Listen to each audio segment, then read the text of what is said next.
Assalamualaikum warahmatullahi wabarakatuh. Waalaikumsalam warahmatullahi wabarakatuh. Selamat berjumpa kembali pemirsa bersama saya Mang Budi, dan ini untuk kedua kalinya saya mendatangkan pakar demo. Enggak juga. bukan. Pakar tentang perburuhan gitu, Kang Azhar Hariman dari Gaspermindo, Gabungan Serikat Pekerja Merdeka Indonesia. Merdeka gitu, Kang. Gitu. Ini kali kedua Kang Azhar datang ke studio, ya tidak lain tidak bukan kita tetap membahas masalah perburuhan pemirsa ya. Gitu, dan ini sebetulnya berita terkini tentang perburuhan yang ada di Indonesia dan khususnya untuk Jawa Barat mungkin ya, Kang ya. Ya. Gitu. Kang, ada informasi apa nih Kang tentang perburuhan yang saya dengar katanya tadi Kang Azhar bersama Gabungan Serikat Pekerja lain juga bertemu dengan orang nomor 1 di Jawa Barat, gubernur. Apa sih Kang? Ada apa Kang? Demo kah? Mengusung aspirasi kah? Menyatakan dukungan kah? Ngobrol soal Covid kah? Nah, nggak mungkin lah itu ya. Oh, pasti ngobrol soal perburuhan. Apa sih Kang? Ada apa sih? Ya betul Kang Budi. Jadi tadi siang sekitar jam 1-an kami beberapa serikat pekerja, serikat buruh yang bergabung di Gabungan Serikat Pekerja, Serikat Buruh Jawa Barat, difasilitasi oleh pemerintah provinsi untuk bisa bertemu dengan Pak Gubernur Jawa Barat. Yang isinya pertemuan itu kami menyampaikan ada 4 hal. Satu, menyikapi masalah UMSK untuk Kota Bekasi, kemudian Depok, Karawang, dan Bogor. Untuk segera ditandatangani. Satu itu. Yang kedua, kita juga menyampaikan kekecewaan, meminta Pak Gubernur untuk mencabut SK tentang UMP Provinsi Jawa Barat yang sudah dikeluarkan. Nomor suratnya saya lupa ya. Yang intinya tidak ada kenaikan UMP di Jawa Barat untuk tahun 2021 nanti. Dan kemudian yang ketiga juga kita meminta untuk penetapan UMK kota kabupaten nanti yang sesuai dengan amanah undang-undang itu harus ditetapkan paling lambat tanggal 21 November ini. Siap. Dan nanti akan mulai masuk tuh mungkin mulai minggu depan sampai tanggal 15-an, 16-an dari kota kabupaten.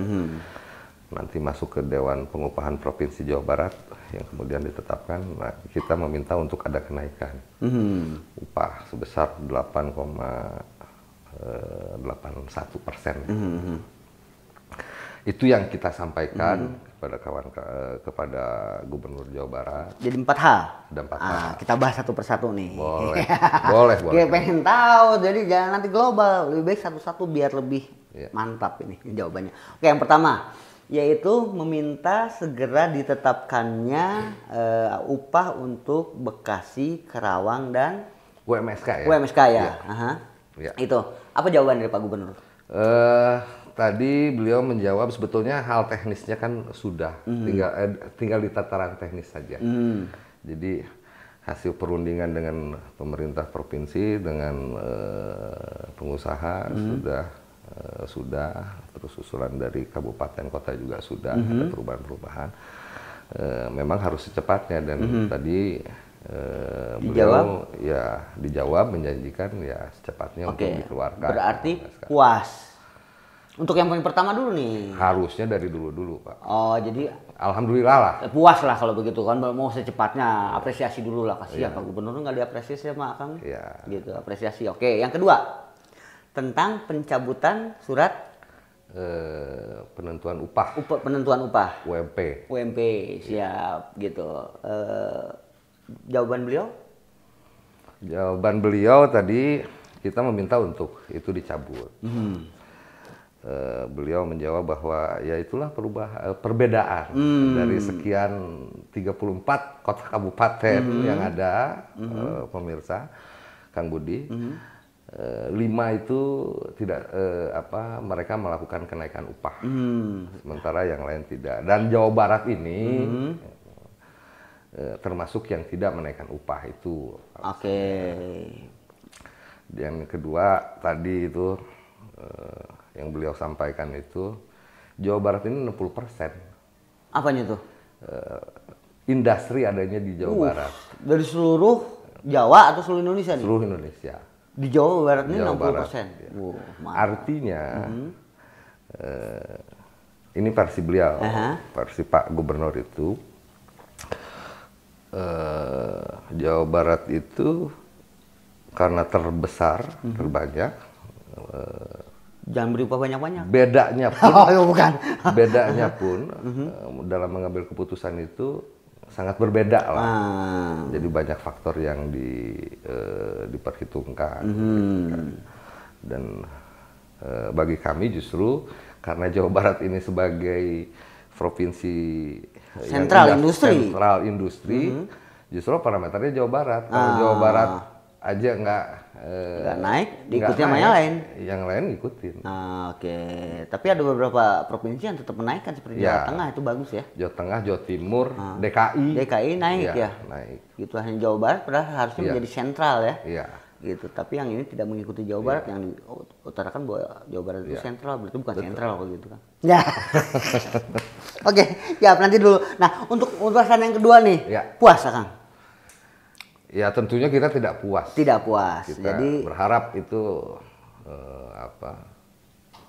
UMP tetap naik. Oke. Artinya dengan UMP tidak naik 1,8 juta tetap tidak ada kenaikan. Sementara kalau menurut saya, menurut kami bahwa daya beli masyarakat itu akan naik apabila upahnya naik. Kan logikanya begitu. Betul. Ya sekarang gimana? Anggap saya upahnya hanya misalnya 1 bulan 1 juta. Saya gimana mau menaikkan daya beli, istilahnya beli kacang yang harganya 2.000 perak, toh gaji saya hanya segitu kan nggak cukup. Betul. Jadi ya saya tetap beli kacang yang harga 1.000. Betul kan? Oke, lanjut.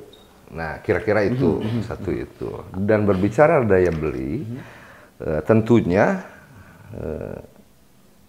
masyarakat Jawa Barat ini yang banyaknya ini untuk meningkatkan daya beli itu masyarakat yang menengah ke bawah ini. Betul. Yang di dalamnya itu ada buruh, ada tani. Betul. Nah, buruh sendiri kan masuknya di kira-kira di kluster itulah. Betul. Dan hari ini kalau pemerintah sendiri menggembar-gemborkan untuk yuk kita beli, yuk kita belanja wisata gitu. Mau wisata gimana? Mau beli gimana? Kalau upahnya saja tidak naik. Satu itu, Pak. Sedangkan kebutuhan makin meningkat hari ini. Siap. Kira-kira seperti itu. Jadi besar harapan tuh kami meminta tadi itu supaya UMP juga ditaikkan. Bagi pengusaha yang tidak berkemampuan, itu kan ada proses. Silahkan mengajukan kepada Dinas Tenaga Kerja Provinsi Jawa Barat. Ada prosesnya lagi. Nah, kira-kira jika gitu tah Kang Budi. Jika gitu. Ya, yang ketiga tadi tuh sudah masuk sebetulnya tadi bahasan tadi yang ketiga ya padahal mah. Ya, jadi sebetulnya skor 2-1 nih. Ya. Iya. Tentang itu tentang apa tadinya Pak? Yang pertama tuh upah di 3 kabupaten itu, kabupaten kota itu ya minta segera dikeluarkan. Oke, akan segera dikeluarkan. Kedua, pencabutan tidak dilakukan. Yang ketiga, UP kenaikan 8,8. Ya, itu dilakukan tidak? Itu akan ditinjau. Itu akan ditinjau. Jadi begini Kang Budi, kalau UMP itu upah minimum provinsi itu gubernur yang menetapkan. Prerogatif. Ya. Kalau UMK kota kabupaten Gubernur yang menetapkan, tapi atas dasar usulan. Usulan dari rekomendasi dari Dewan Pengupahan Kota Kabupaten. Oh, oke. Yang notabene-nya ketua Dewan Pengupahannya itu para bupati atau wali kota. Nah, ini tadi kita sampaikan, kita juga ingin ada kenaikan, dan memang tidak di semua, kan ada sektor-sektor yang memang mereka jalan usahanya. Contoh mamin, makanan minuman, atau yang main di medis, itu kan naik. Jadi kita menginginkan adanya kenaikan, dan tadi Pak Gubernur sendiri, Pak Ridwan Kamil menyampaikan ya nanti kita lihatlah, semua akan ditampung, akan dilihat, mungkin ada yang naik, ada yang tidak, gitu kan, dilihat. Tapi kan sudah keluar surat keputusannya, sudah ditandatangan. Itu UMP. Oke. Nah, sebagai standar pengupahan kan ada UMP, UMSK, UMK. Nah, ini UMK. Kita yang sedang kita perjuangkan UMK. Oke, skor 2-1 nih. 1 suka, 2 nggak suka. Nah, yang terakhir tentang upah provinsi itu gimana nih? Mengenai upah provinsi, tadi Pak Gubernur sendiri sampaikan, yang tadi saya sudah sampaikan tadi. Tentang 60% itu? Ya, kondisinya seperti itu. Bahwa kebijakannya itu mau tidak mau beliau memutuskan seperti itu.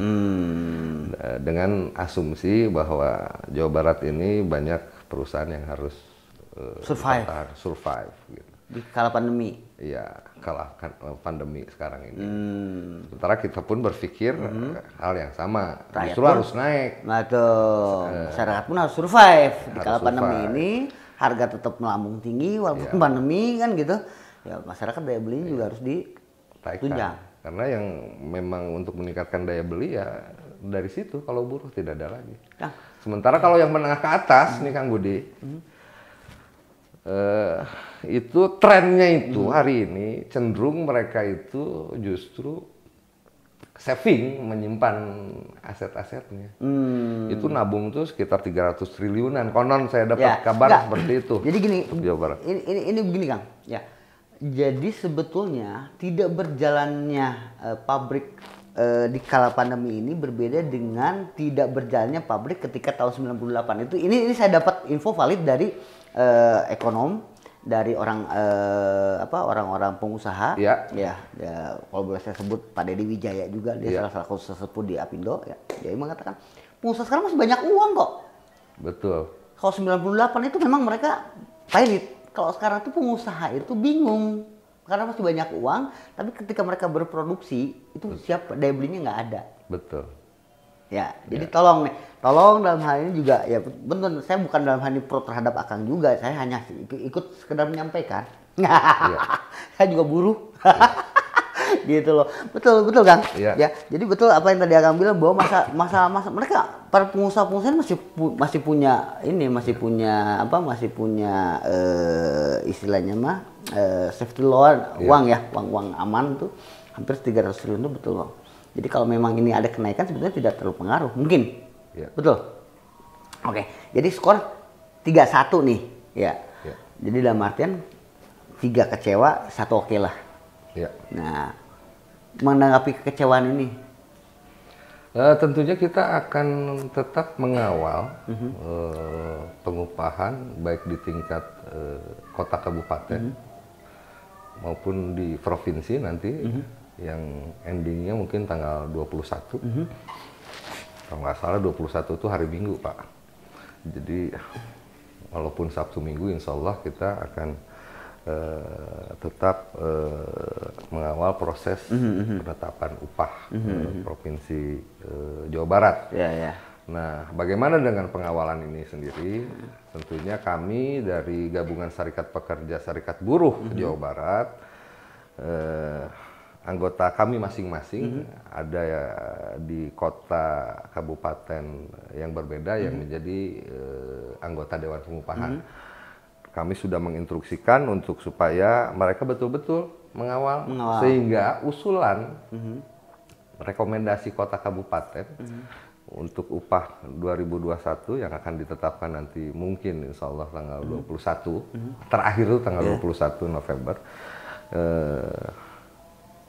Usulan itu betul-betul pro rakyat, pro buruh, pro pekerja. Satu itu, sehingga biarkanlah nanti Pak Gubernur yang menentukan ini, dan kita pasti akan mengawal di Jawa Barat sendiri gitu kan, sehingga kami berharap ada kenaikan upah yang dari UMK ini. Ya. Seandainya tidak, Kang, begitu nanti pada tanggal 21 tetap dengan kondisi yang sekarang yang sudah diumumkan, bagaimana, Kang? Ada beberapa hal nanti yang akan bisa dilakukan oleh kawan-kawan buruh. Berarti yang bukan, saya mungkin hanya sebagai mencermatinya, ada apakah akan timbul semacam sebuah rasa mosi tidak percaya terhadap gubernur kah akibat ini? Karena mungkin dalam hal ini gubernur tidak pro terhadap buruh. Ya kalau seperti itu, Pak, pro terhadap buruh sebetulnya banyak. Buruh berapa? Para pimpinan. Buruh berapa banyak sih sebetulnya, Pak? Jawa Barat itu kurang lebih sekitar 14 juta. 700-an. 14 juta ya? Itu yang tercatat. Yang punya, ya itu tapi berbagai KTP ya? Itu tersebar di Jawa Barat. Tersebar di Jawa Barat. Hak pilih semua itu ya? Betul. Jadi kata Pak Budi tadi, apa yang akan dilakukan? Jadi bukan mesti tidak percaya saja mungkin. Ya nanti 5 tahun ke depan kalau datang lagi ya kita pikir-pikir ulang. Gitu kan? Sangat menarik tadi ketika Akang bilang ketika akan ada penurunan faktor keberpihakan atau faktor apa tuh yang tadi Akang bilang tadi tuh, bahwa mungkin bukan mosi tidak percaya saja, akan tetapi mohon maaf ya, ini kita masih jauh dari pilkada nih Jawa Barat sebetulnya ya. Mungkin akhirnya untuk kesempatan kedua kalau memang sudah ada barisan sakit hati dari para buruh, berat ya untuk kedepannya gitu. Coba menurut versi Akang, seberapa signifikankah buruh itu dalam dalam penentuan berkehidupan kebangsaan di Jawa Barat lah, Kang? Tentunya kalau berbicara ini larinya ke politik nih, kan. Ya pasti ada sedikit politik. Memang harus karena gini Kang, mohon maaf tadi sebelumnya sebelum saya bertemu dengan Kang Azhar juga, saya sudah bertemu dengan beberapa dari pekerja juga ya, ada yang by WA, ada yang by telepon gitu. Mereka mengatakan bahwa kalau sampai memang ini tidak terjadi, dalam artian pemerintah tidak mengakomodir keinginan ini gitu loh, mereka akan mempersiapkan mosi tidak percaya itu. Nah, dan sekarang kebetulan Kang Azhar pun mengiyakan kontekstual untuk melakukan mosi tidak percaya, mungkin seperti itu. Jadi Kang Budi, ingin saya luruskan bahwa kalau mosi tidak percaya itu belum sampai tahapan itu. Oke. Siap. Jadi kita masih tetap konsen terhadap bagaimana pengawalan upah. 2020 ini. Berbicara ke arah sana masih belum. Akan tetapi memang harus mulai dibangun kesadaran berpolitik di kawan-kawan buruh, kawan-kawan pekerja. Next ke depan ya memilih pemimpin harus yang punya sense of belonging terhadap terhadap rakyat itu sendiri, terhadap pekerja itu sendiri, terhadap warga Jawa Barat itu sendiri, kira-kira seperti itu. Kalau saya lihat jangan sampai nanti ya 5 tahun kemudian baru datang, dosa yang 5 tahun itu terlupakan. Kita betul sedang melakukan pembelajaran, belajar bersama-sama di dunia membangun kesadaran. Bahkan gini Kang, ada isu di luaran yang berkembang, yang saya terima juga isu di luaran bahwa biasanya tuh pemerintah itu pro kepada pengusaha daripada kepada buruh. Saya rasa hal yang wajar. Karena memang kebanyakan pemimpin-pemimpin kita hari ini lahir dari komunitas pengusaha. Atau minimal kira-kira gini lah kalau kata kawan saya kemudian, nggak usah saya sebutkan nama karena menjaga kode etik juga. Oh iya, wah mantap nih. Gimana? Mungkin pengusaha dianggap lebih komitmen terhadap calon pemimpin dibandingkan kawan-kawan buruh, kawan-kawan pekerja yang dianggap banyak nuntut, etos kerjanya jelek. Saya rasa juga tidak seperti itu. Dari dulu kita justru mendorong bagaimana supaya sertifikasi para pekerja itu dilakukan.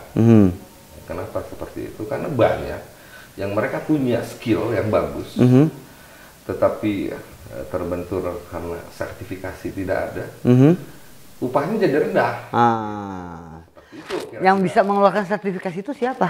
Nah, itu badan yang ditunjuk oleh pemerintah. Senaker? Ya, balai. Balai. Yang memang itu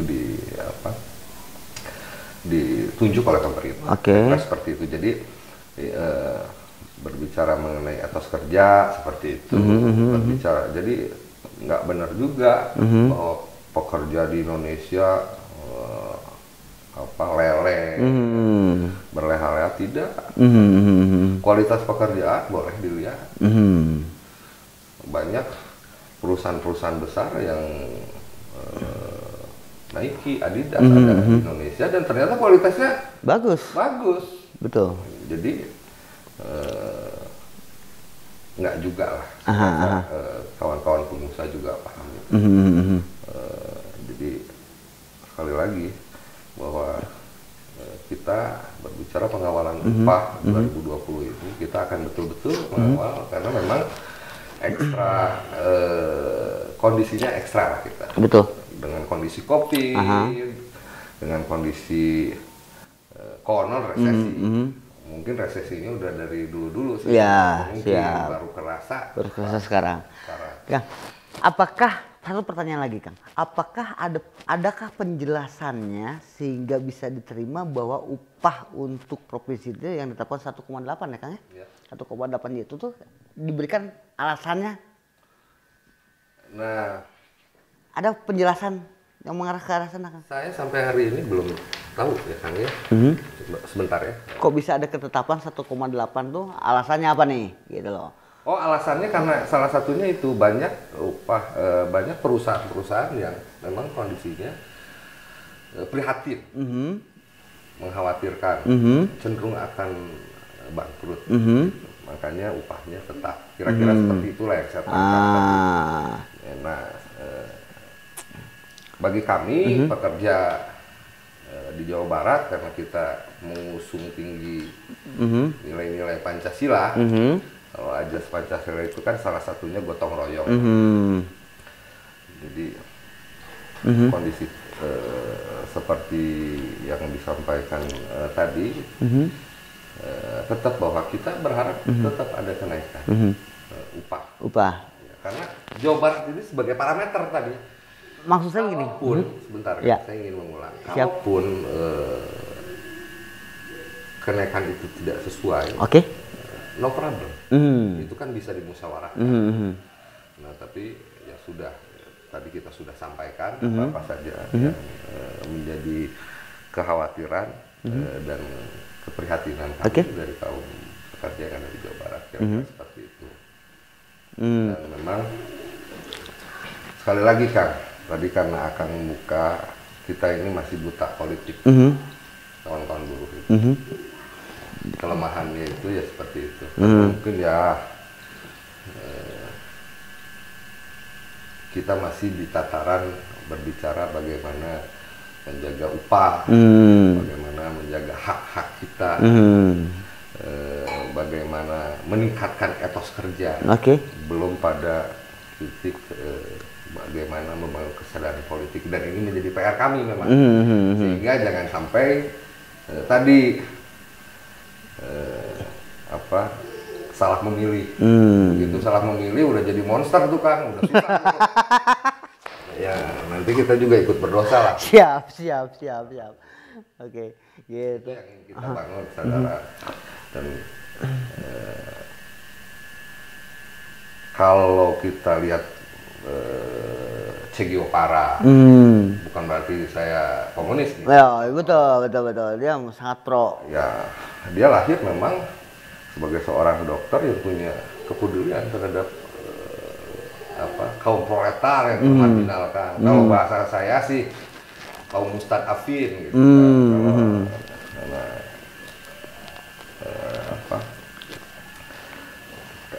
Kaum yang termarginalkan. Dan ingat sholat oge jek Allah fawailul musallin.